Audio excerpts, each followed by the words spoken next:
Hello student, welcome in my class. I am Dr. Anita Sharma. आज की जो मेरी क्लास है उसमें मैं सतत और व्यापक मूल्यांकन पर अपना लेक्चर प्रस्तुत करूंगी। सतत और व्यापक मूल्यांकन के विषय में नई एजुकेशन पॉलिसी 1986 में वर्णन किया गया था कि मूल्यांकन का जो अर्थ है बच्चों को उनकी सफलता असफलता का प्रमाण पत्र देना ही नहीं बल्कि उनकी योग्यता को बढ़ावा और सही दिशा प्रदान करना है।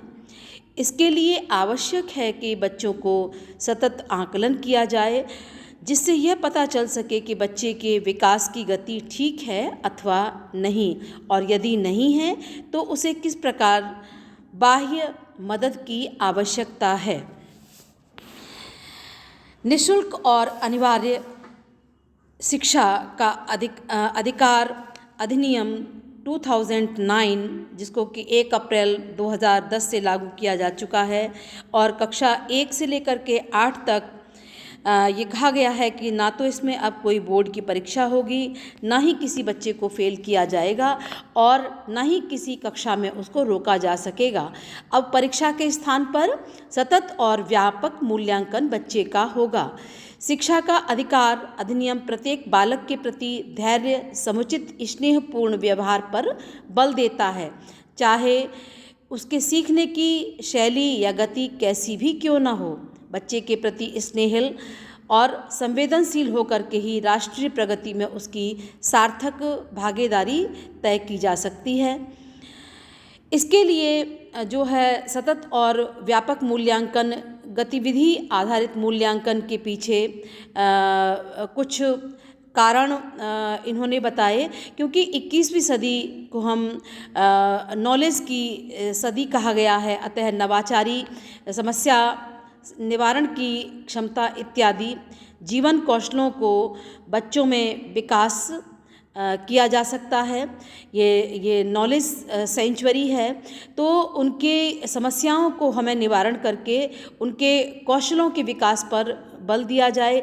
रटने रटाने के स्थान पर अब बच्चों में सृजन, चिंतन, निर्णय, तर्क, विश्लेषण की क्षमता का विकास किया जाए। वन साइज फिट्स ऑल अर्थात एक ही पैमाना सभी बच्चों के लिए लागू नहीं होता है। इसके स्थान पर बहुस्तरीय ग्रेडिंग से बच्चों के लिए विभिन्न प्रकार के उनके लिए प्रश्न निर्मित किए जा सकें। परीक्षा को भय और मानसिक तनाव को खत्म किया जाए और प्रमाण पत्र में केवल सफल होने के स्थान पर कक्षाओं हेतु निर्धारित दक्षताओं को पूरा करने संबंधी उसमें उल्लेख किया जा सके। तो इस तरीके से CCE के माध्यम से छात्रों का सतत और व्यापक मूल्यांकन पर विशेष रूप से बल दिया गया। Concept of continuous and comprehensive evaluation सतत से हमारा अभिप्राय है सतत आकलन कक्षा शिक्षण प्रक्रिया दोनों साथ साथ चलने वाली प्रक्रिया हैं। इसे हम पृथक पृथक रूप से नहीं देख सकते या शिक्षण अधिगम प्रक्रिया का एक समेकित भाग है या समग्र भाग है। इसमें बच्चे का आकलन सतत और नियमित रूप से किया जाता है और इसमें पूरे वर्ष हम औपचारिक और अनौपचारिक रूप से बच्चे का आकलन इसमें करते हैं। जबकि व्यापक कॉम्प्रिहेंसिव से हमारा अभिप्राय है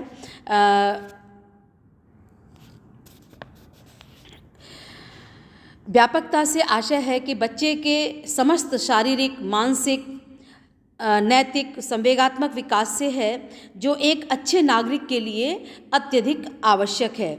इन गुणों का विकास धीमी गति से होता है और वांछित परिवर्तन लाने के लिए इसमें पर्याप्त समय की आवश्यकता होती है। व्यापक आकलन, अवलोकन, चर्चा और साक्षात्कार आदि के माध्यम से इसमें कार्य किया जाता है और इसमें जो भी चीज़ें हैं उन पर जैसे कि सहशैक्षिक गतिविधियाँ, जैसे कि स्कॉलास्टिक क्षेत्र, इसके अंतर्गत हम प्राथमिक से लेके उच्च प्राथमिक स्तर पर पढ़ाए जाने वाले जितने भी विषयों का इसमें मूल्यांकन किया जाता है स्कॉलास्टिक एस्पेक्ट के अंतर्गत, जिससे कि जो कि बच्चे के मानसिक विकास में मदद करते हैं और इन डिफरेंट एरियाज़ में उनके मूल्यांकन, उनका जो फॉर्मेटिव और समेटिव दोनों प्रकार का मूल्यांकन इन स्कॉलास्टिक एरिया में इनका किया जाता है। और जो सह संज्ञानात्मक एरिया होते हैं जिनको कि को स्कॉलास्टिक एरिया है, इसके अंतर्गत सह शैक्षिक क्रियाकलाप अर्थात जैसे कि खेल कूद है, योगा है और साहित्यिक सांस्कृतिक गतिविधियां हैं इत्यादि को इसमें शामिल किया जाता है, जिसके माध्यम से बच्चे के शारीरिक, मानसिक, सामाजिक, नैतिक और संवेगात्मक विकास इन माध्यमों से बच्चे का होता है। ऑब्जेक्टिव्स ऑफ द CCE, इसके माध्यम से विभिन्न विषयों के में निश्चित समय के उपरांत बच्चों की प्रगति को जानने हेतु ये उद्देश्य होता है कि टीचिंग लर्निंग प्रोसेस के उपरांत बच्चे में कितनी प्रगति हुई है, बच्चों में जो व्यवहार में जो परिवर्तन हुए हैं उनका पता लगाने के लिए भी इसका प्रयोग किया जाता है। और इसमें जो है बच्चों ने कितना इम्प्रूवमेंट किया है अचीवमेंट के माध्यम से, उसको डायग्नोस और रिमेडिएशन के माध्यम से उसमें उसने कितना अपने आप को इम्प्रूव किया है, उनके अचीवमेंट को जानने के लिए जो है इसका जो उद्देश्य है CCE का सतत और व्यापक मूल्यांकन का प्रमुख उद्देश्य है। इसमें जो है हम बच्चों के व्यक्तिगत और उनकी विशेष ज़रूरतों का भी पता लगाते हैं कि बच्चों को कौन कौन सी आवश्यकता है। और इसके अलावा इसमें जो है अध्यापन और सीखने की स्थितियों की योजना बनाने हेतु भी हमको इसकी आवश्यकता होती है।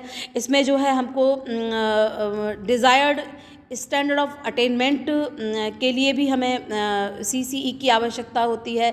सेल्फ एवेलुएशन के लिए भी हमें CCE की आवश्यकता होती है। साउंड जजमेंट के लिए भी हमको और अपने डिसीजंस जो है लर्नर के बारे में देने के लिए कि टीचिंग लर्निंग प्रोसेस में या जो एजुकेशनल एनवायरनमेंट में उसके क्या अचीवमेंट है उसको जज करने के लिए भी हमको CCE की आवश्यकता होती है। Assessment of the scholastic area जिसमें कि सारे सब्जेक्ट होते हैं प्राथमिक से लेकर के उच्च प्राथमिक स्तर तक, उसमें बच्चों को हम किन टेक्निक से के माध्यम से हम पढ़ाते हैं, जैसे कि ओरल टेस्ट है, रिटन टेस्ट है, प्रोजेक्ट वर्क है, प्रैक्टिकल वर्क है, और इसमें जो टूल यूज़ करते हैं ओरल क्वेश्चंस हैं, क्लास वर्क है, यूनिट टेस्ट है, असाइनमेंट है या डायग्नोस्टिक टेस्ट है। और ये टेस्ट जो है मंथली, टर्मिनल या एनुअल एग्ज़ाम जो है पीरियडिकली होते हैं। और इसके बाद जो रिपोर्टिंग होती है वो डायरेक्ट और इनडायरेक्ट ग्रेड के माध्यम से बच्चों का इसमें ग्रेडिंग की जाती है। असेसमेंट ऑफ द को स्कॉलास्टिक एरिया के अंतर्गत जो असेसमेंट होता है तो उसमें हम बच्चे की जो इसमें जो डिफरेंट एरिया होते हैं जैसे सोशल और पर्सनल क्वालिटीज़ बच्चे की देखी जाती हैं, cleanliness, truthfulness, cooperation, regularity, discipline, initiative, emotional stability. ये जो है हम इसमें जो विद्यालय में टेक्निक यूज़ करते हैं वो ऑब्जर्वेशन और इंटरव्यू के माध्यम से, और इसमें जो टूल यूज होते हैं ऑब्जर्वेशन एंड ऑब्जर्वेशन शेड्यूल का यूज़ करते हैं, रेटिंग स्केल का यूज़ करते हैं, चेकलिस्ट का यूज़ करते हैं, चेकलिस्ट प्रोफाइल का यूज़ करते हैं, और इनको पीरियोडिसिटी के आधार पर हम इनको डे टू डे ऑब्जर्वेशन के माध्यम से टीचर जो है इन सारी चीज़ों को बच्चे का ऑब्ज़र्व करता है। और इसमें रिपोर्टिंग जो होती है रिपोर्ट कार्ड में वो डायरेक्ट ग्रेडिंग के माध्यम से होती है। इसके अलावा जो उसके इंटरेस्ट हैं literary, scientific, music, dance, painting, sports, game, ये भी observation and observation rating scale के माध्यम से होते हैं। और इसमें डे टू डे ऑब्जर्वेशन के माध्यम से टीचर जो है उनकी जो वो स्टूडेंट अपनी एक्टिविटीज़ को ऑर्गेनाइज करता है तो ऑब्जर्वेशन के माध्यम से शिक्षक जो है उस बच्चे के बारे में बता सकता है। और इसमें भी डायरेक्ट ग्रेडिंग के माध्यम से रिपोर्टिंग की जाती है। इसी तरीके से फिज़िकल ग्रोथ, को भी हम बच्चों की देख सकते हैं मेडिकल चेकअप के द्वारा। और इसमें जो है यूजिंग नॉर्म्स बाय डॉक्टर, जैसे कि आई टेस्ट है, हेल्थ फिटनेस है, ये मतलब किस डॉक्टर को हमें बुलाना है तो वो नॉर्म्स जो है स्कूल को डिसाइड करने पड़ते हैं। उसी तरीके के डॉक्टर्स को बुला करके हम उनका चेकअप कराते हैं। और ये जो है इसका जो टाइम है वो at least once in a year एक बार होना चाहिए। और इसमें रिपोर्टिंग में उस बच्चे के हेल्थ स्टेटस का उसमें पता चलता है। को करिकुलर एक्टिविटीज़ में जैसे कि ड्रामा है, डांस है, debate, quiz, creative writing, computer work या वर्क एक्सपीरियंस, ये भी हम ऑब्जर्वेशन के माध्यम से बच्चा जब एक्टिविटीज़ में पार्टिसिपेट करता है या वर्क एक्सपीरियंस में भी हम ऑब्जर्वेशन के माध्यम से इसके टूल्स होते हैं ऑब्जर्वेशन, रेटिंग स्केल, ऑब्जर्वेशन। और इसमें जो है जो भी एक्टिविटीज़ होती हैं वो एज़ पर स्कूल कैलेंडर जो भी स्कूल एक्टिविटीज़ को ऑर्गेनाइज़ करता है।